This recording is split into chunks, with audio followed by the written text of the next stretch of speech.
Hey guys, and welcome to today's video. So today's video is going to be a declutter video. You guys know where there's a haul, there is usually a declutter because I do blind buy a lot of my fragrances. The fragrances that don't work out and just sit there, I do pass on, and also fragrances that are redundant in my collection because I don't want a lot of a certain kind of profile, scent profile. There's scent profiles that I really enjoy and I have a lot of, but then there's other scent profiles living in Florida that I can't have too many of. Before we get into the video, I did do like a love-hate fragrance video. I'll have it linked down below because some of those fragrances did make it into my declutter.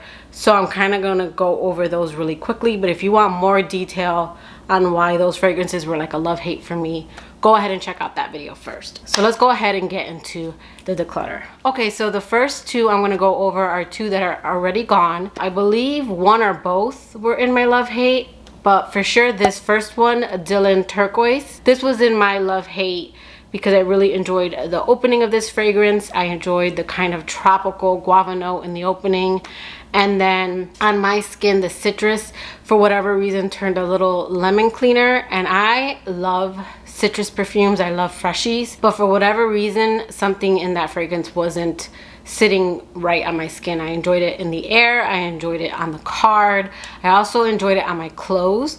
But once it dried down, whatever citrus note was in there turned a little like lemon cleaner, and that was kind of like the dislike. Also, Mon Petit Lumiere. I don't know if this one was in my love-hate because I actually really liked this fragrance, but I knew it was gonna get lost in my collection. Lumiere to me was very much like the floral version. It was just a little bit more kind of dry and champagne-y to my nose. Very nice for like the high heat of summer, but I liked the touch of sweetness that I would get from the floral notes and the floral version. So when my girl Karen reached out to me and asked if I was willing to let those go, I figured let me go ahead and ship them off to a better home. Okay, so first up we have BDK's Pas Ce Soir. I've filmed this video twice, so I'm having a hard time with the first three fragrances I'm gonna go over because whenever I spray a fragrance, it just makes it that hard for me to let it go. This one is giving me total fall vibes.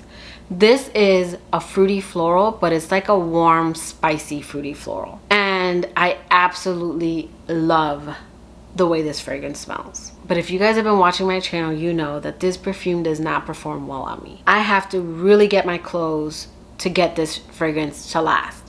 And I think that is where I'm starting to get that burnt sugar. If you guys saw my last video where I was talking about how this is a love-hate for me, I explained how all of a sudden I'm getting a burnt sugar, and I think it's because when I overspray it, it becomes overdone and it actually changes the way this scent smells. After I filmed my first video, I was like, no, I kind of want to keep this one. This one, I don't know. I really do love this scent, but it disappears on me after like the 2-hour mark. So on my skin, I can get it to last on my clothes, but I kind of have to drench my clothes. And on my clothes, there's this burnt sugar note that just I'm not jiving with. But see, on my skin, it's just, I love fruity scents with like a kind of zesty, spicy kick. Kind of like these don't smell anything alike, but kind of like Chance Eau Vive. It's got like a blood orange and it's got like this zesty kick. And then my Tuile de Hermes, that one has ginger. It's got some kind of citrus. I don't know if it's orange, but it's got something kind of zesty about that one. That one has like jasmine. It's a little bit more powdery. My Soleil Lalique, that one has cardamom. That one has, I believe, mandarin orange in that one. But they all have this kind of warm spiciness to it. But this one, it's the performance.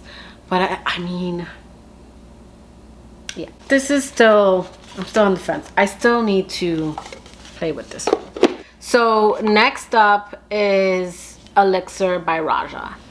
This was one that I actually didn't blind buy. I actually tested this one out first. When it comes to niche, I have gotten better after a haul that I did not last, was it last year? It might have been last year. It wasn't my last birthday, but the birthday before. I hauled a bunch of niche, like I blind bought a lot of niche, and that did not go over well. So I did sample this one first. and it's just one that once I got a bottle of it, once I saw it for a decent price and picked it up, I didn't pick it up. Like I pick up some of my other fruity florals. This is like a soft fruity floral. I would say more floral fruity, but like I find myself picking up Deja Vu. They don't smell the same, but it's a floral fruity fragrance. I find myself picking up that when I want that kind of floral fruity scent.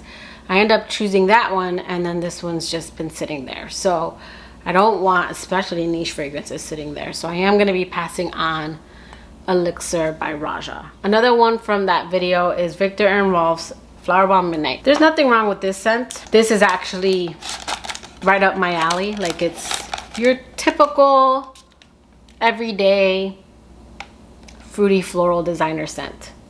This one's got something kind of clean and fresh about it. Again, I like a lot of designer fragrances, and this one's nice and pleasant, but I don't pick this one up. I would say these first three that I'm going over right now, there's nothing wrong with them. I enjoy them, but I don't pick them up, so I don't want them sitting there. Okay, so another one that was in my video was Te Yulong from the Armani Privé collection. I was testing this out right up until that video. I did not want to let go of this fragrance. I have other fragrances with tea notes in them, but this is a true tea fragrance. If you enjoy very tea dominant fragrance, I would say check out this one. This is the limited edition bottle.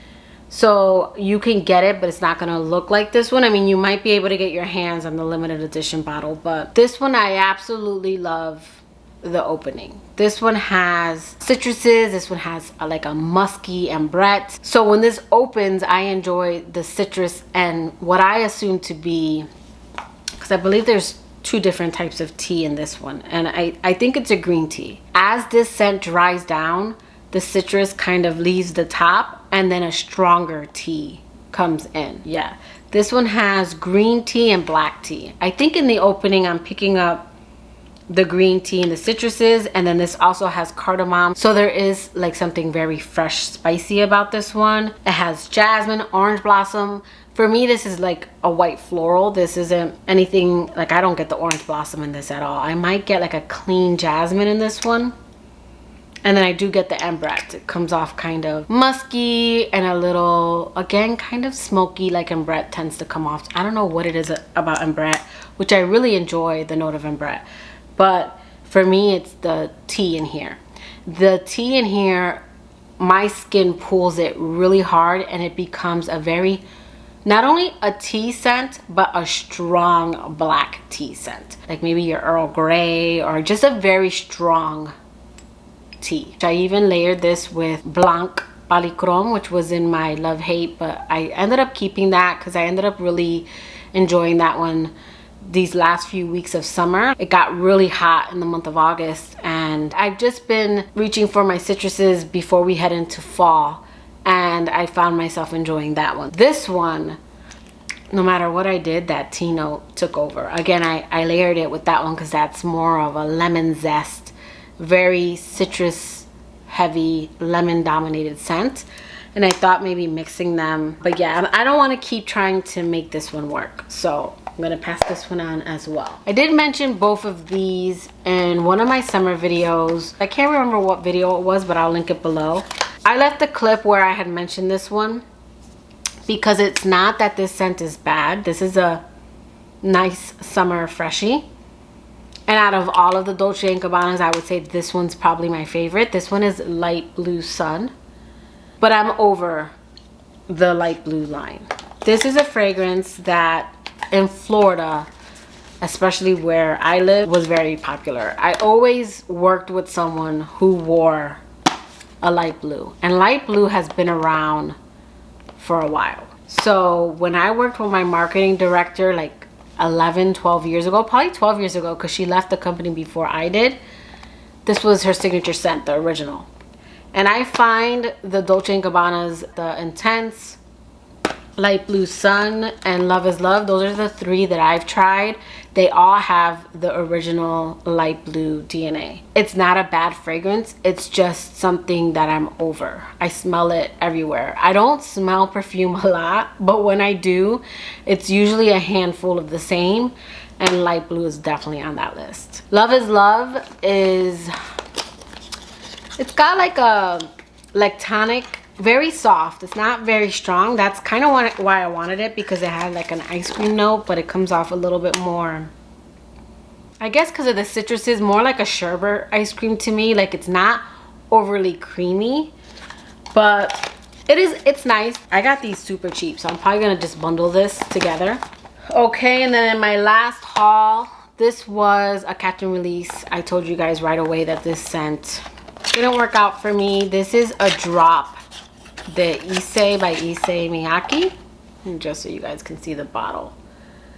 I think for me it is it's not lavender or iris, lilac. There's a lilac note in here that it just becomes a little too much for me. This smells like kind of though, it falls in the line of your clean linen fragrances. I really like the almond note that's in here. I like the nuttiness that's in this scent. I don't like the kind of overly detergent clean scent that comes from this one. So this one wasn't one that played well with me, but I know a few people in that video said that this one worked for them. So it's definitely one to try out. I really was hoping this one would work, but unfortunately it just didn't. So I am going to be passing on this one, and again, that is a drop de Issei. I can never say his name very good. Another fragrance, this is a cheapie. This one I actually really like. This is Sea Salt and Fig, and this is supposed to be duping Jo Malone's Wood Sage and Sea Salt. At least that's what people say. But I like this one because of the fig. The fig in here came off a little coconutty, and I know that fig can come off green or like the fleshy fig, but I just noticed that I have quite a few fragrances with fig in it, and it comes off to my nose and Dennis's nose slightly milky, kind of coconutty. And I did research. Whenever I would say it, there would always be someone that would tell me that fig to them smells like this. But this scent, my Womanity, my Angel Mugler, also my Van Cleef & Arpels Santal Blanc, they just have this fig note that comes off kind of milky and slightly coconutty, not like straight coconut, but something about it. So I was like, well, I'm gonna keep this one because this is like the beachy Jo Malone. Even though I describe a beach when I talk about Jo Malone's Wood Sage and Sea Salt, this is to me the more coconutty version. But I literally never pick this scent up. Every time I want to smell Jo Malone, I either reach for my Travel or I reach for the Dossier version because they smell pretty much the same. So I don't pick this one up, and it really is just sitting there. Nothing wrong with this scent, but I have 3 in this category, and I end up reaching for Wood Sage and Sea Salt and Dossier's Woody Sage. So I am going to be passing on that one. All right, and then I did let go of a few of the clean fragrances, but I had mentioned that in my clean fragrance video. 3 of these are already gone. Dennis got Suede Oud. I also gave him Nude Santal Heliotrope. I was so happy that these worked out for him. He's been really going in on Suede Oud. And then I am letting go of Hemp and Ginger, and my brother's actually coming by today to finally pick this one up. So those 2, well, those 3, those 2 are Dennis's, and then this one's going to my brother.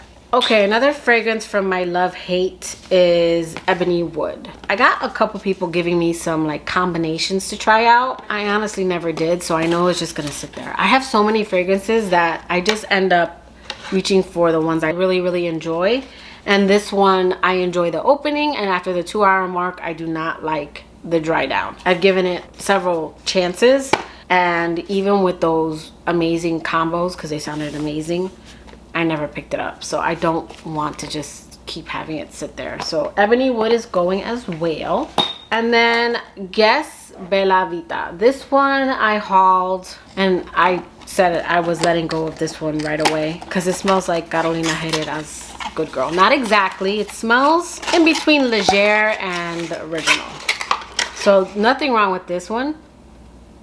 This one performs really, really well. I love Carolina Herrera's Good Girl. I have that scent, but it's a fragrance that I only wear around fall and winter. And there's no reason for me to keep this one because I'm not gonna reach for it. Okay, another fragrance that I'm gonna be letting go of is Pineapple by Gallagher Fragrances. I really like the opening to this one. There's this juicy pineapple along with a very crisp, dry green apple. So you get kind of this juicy dryness in the opening to this one. And then you get the magnolia and you get musk and dry woods. It's a dry down for me.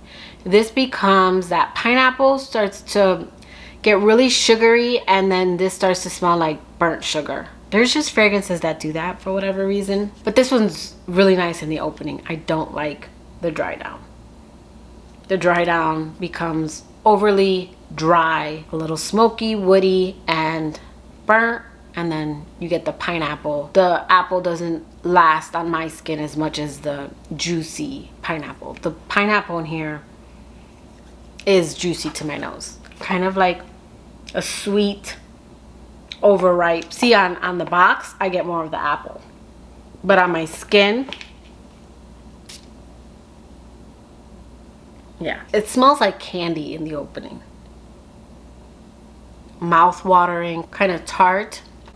But then as it dries down, you get the dry woods, you get the musk and and then it kind of turns on my skin. So this is another one. I mean, I spray it and then it's like, it's the problem with spraying fragrances. You spray it and then you want to keep them all. Okay, then next we have Floral Rhubarb by Dossier. And I did decide that I'm just gonna put this in a giveaway. I'm gonna give this one away since Dossier did give this one to me. But there's nothing wrong with this one. I actually really enjoy this one. This one is an inspiration to Marc Jacobs Perfect, which I have sitting over there. I'm not gonna get up, but that is my scent of the day. I just reached for that one. I ended up keeping both because I liked that this one was a little bit more of that kind of mouth-watering rhubarb note, whereas that one I got a little bit more of the almond milk, but I actually like that one more.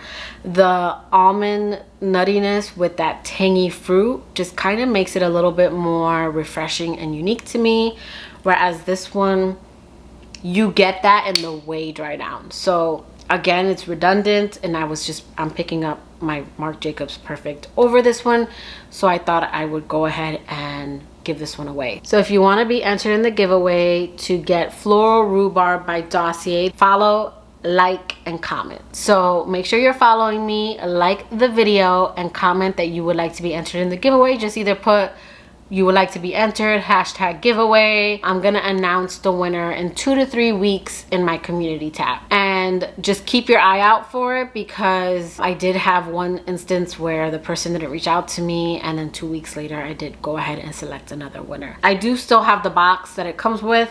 I don't know if I have the insert, the card, because I was planning on keeping this. So again, Floral Rhubarb, this is just almost a 95% dupe for Marc Jacobs Perfect, so this is redundant in my collection. Again, guys, if you want to be entered in the giveaway for the Dossier Floral Rhubarb, I'll leave all the rules in the description box, as well as where you can reach me if you're interested in any of the fragrances that I have talked about in this video. But that will do it for today's video. I hope you liked it. If you did, please give it a thumbs up, and I will catch you guys in my next video.